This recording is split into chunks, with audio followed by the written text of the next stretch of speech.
American whiskey loves a good story, and some bottles try to climb higher than others. Today on the bar, we've got Tin Cup 14er release number 3. This one celebrates Mount Sneffels, one of Colorado's most photographed peaks. Big mountains, bold branding, and a whiskey that promises Rocky Mountain character in every pour. But is this series-worthy whiskey actually reaching the summit, or is it just another label cashing in on altitude? Nose, palate, finish. Let's find out if this pour earns its place at 14,000 feet.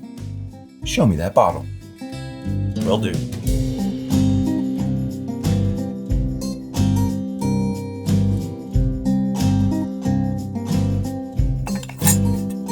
at this guy. Welcome back, friends. This is another art review. This time from the Tin Cup 14er series. It sits in the $70 range and leans on that mountain mystique. But we're not here to hike trails. We're here to give you the truth. Sniff, sip, and then we'll score it. And then we will drop it into the official Artfully Bourbon rankings, which you can find the full list over on our website. There's a link below in the description. And first time at the bar, make sure you subscribe. There's a lot more whiskey coming your way. Okay. Aroma.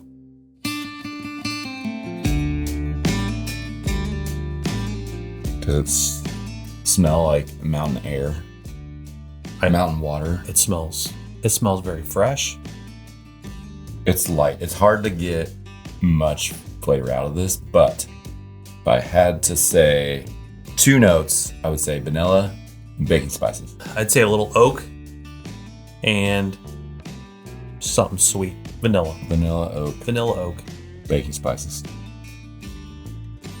Smells traditional. Yeah, it does. How about this bottle? This thing is awesome. I love their bottle design, their packaging design. Yeah. Super nice. It's a custom bottle, the tin cup style, engraved on the glass. It's beautiful.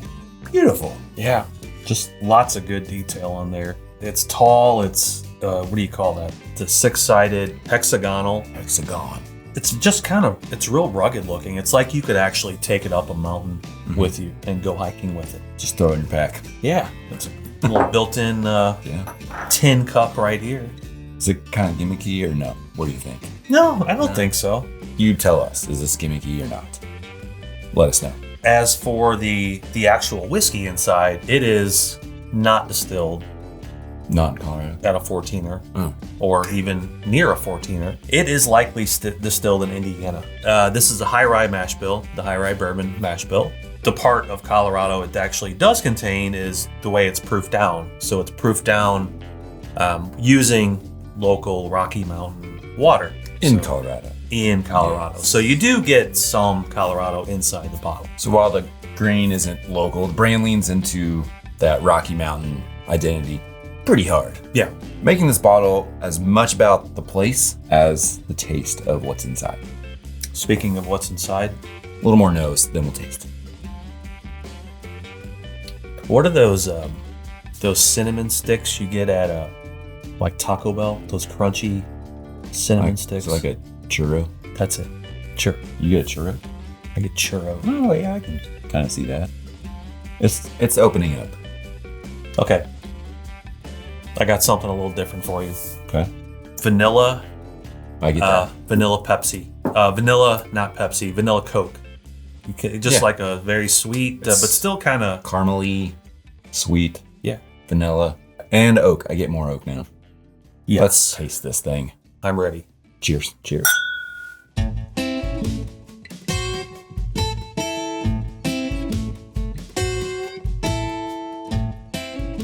Okay.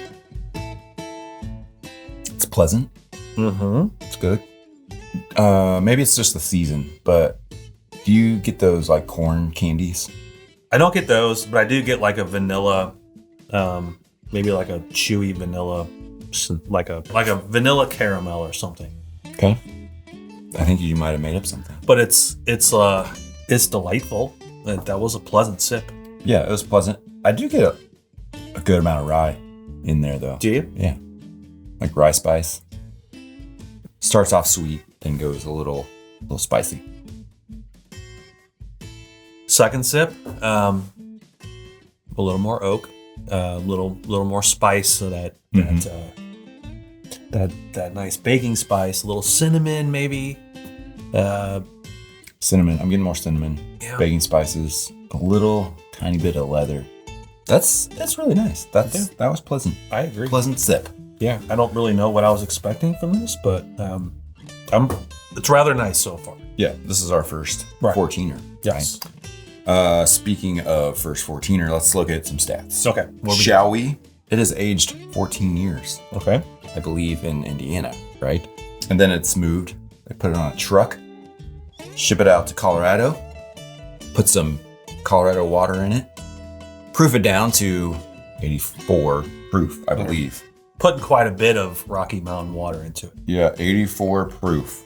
But I get a decent amount of spice in there. So It doesn't drink like an 84 proof. I think this drinks closer to 90. yeah, 90. I would say like it doesn't. 90, 95-ish, I would guess. There aren't too many 80-ish proof bottles that I typically ever drink. I mean, this this is is- very rare. This is not flat or It's not. smooth. No, it actually is lively. It's got a nice. It's got some nice depth. It's got some nice depth to it. Yeah. So the mash bill on this is it's MGP mash bill, high-rye bourbon. So this first came out in 2023. Okay. Series 1.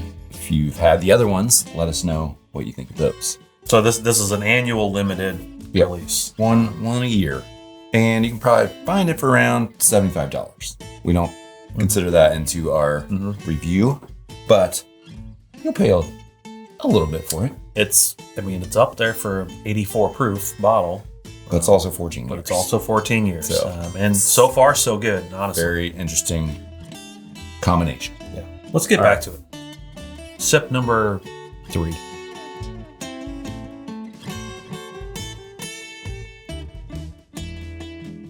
You know, I am getting on that third sip a little bit more like maple syrup. So it almost kind of gives you that feeling like you're kind of maybe in the woods or something. You're outdoors. You feel like you're outdoors. You do. I Yeah. think drinking this. Little grass, little mountain, woods, Yeah. trees.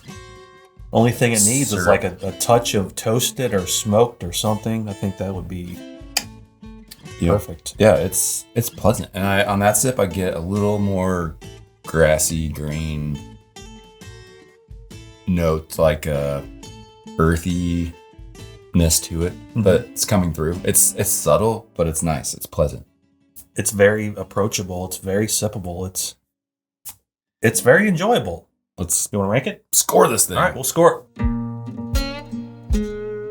We rate on taste only. The price doesn't count. The bottle design, even though it's beautiful, does not count.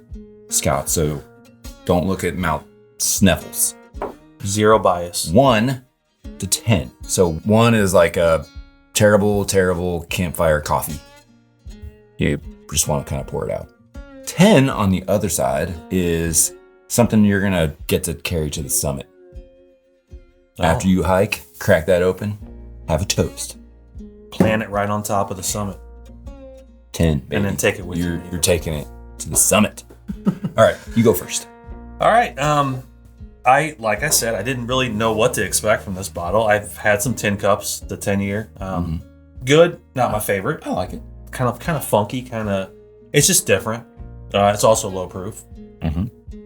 So I guess maybe I was expecting something similar, but just with a few more years. This was very good. I mean, this kind of leaned into what I like a sippable, approachable whiskey. The flavor, even though it's lower proof, it's still all there. It doesn't drink simple. It doesn't drink light. It doesn't have like a watery feel. There's still some good punchy notes in there. So obviously this was very, very well thought out and very thoughtfully crafted. So if there's anything, I would say, let's try it at 100 proof or something. Obviously, but that's not the case. So for this, I'm gonna give it a 7. 7? Yeah. Yeah, I agree with a lot of what you said. The first sip on this, I guess first off, going back to the nose. The nose started off, it was it was light. I would say the nose was light. It's hard to get notes out of that. Not real prominent, but on the taste, it really hit rye notes first. Like it was punchy. First pour, neck pour. Got a lot of that heat. And then as we sip through it, second sip, third sip, it got not softer, but like it got smoother and more like maple syrup, honey, vanilla, little earthy notes in there. Very nice. It was a little on the lighter side of all those notes, though. I think that's probably due to the proof. So, yeah, I'm gonna go 6. Yeah, 6. I think it's above average. I'm with you. Put it at 100 proof. This would be a banger. Yeah. And obviously we don't factor in price, but if you were to factor in price, it's probably a no bot. I would say you're not going to spend your money on that something that. I would say it's worth buying if you're going to share it with your friends. Like just take it to a bottle share or have some friends over and try something a little bit different, a little unique. Invite people that aren't whiskey enthusiasts or drinkers to try this. Like, I think that would be perfect. Like something to first timer, like, ooh, this is okay. I can get on board with this. They can try it neat. It's not overly proofy. It's not gonna. So 6 for you. Yeah. So you're leaving us at base camp. Yeah. All right. 7 for me. That is a average score of a 6.5 for the 14er. It's decent. All right. Final thoughts. The Tin Cup 14er, release number 3. It does prove that you don't have to be Kentucky born to tell a good story. You can tell a good story with a mountain.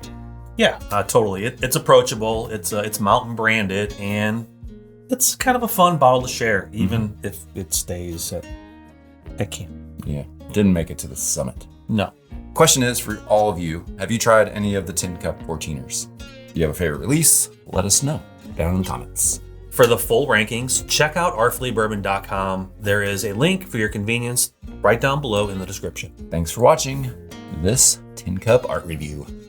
Cheers to mountain pours. Cheers to big climbs and summits. Until next time, stay curious and enjoy responsibly. Peace, friends.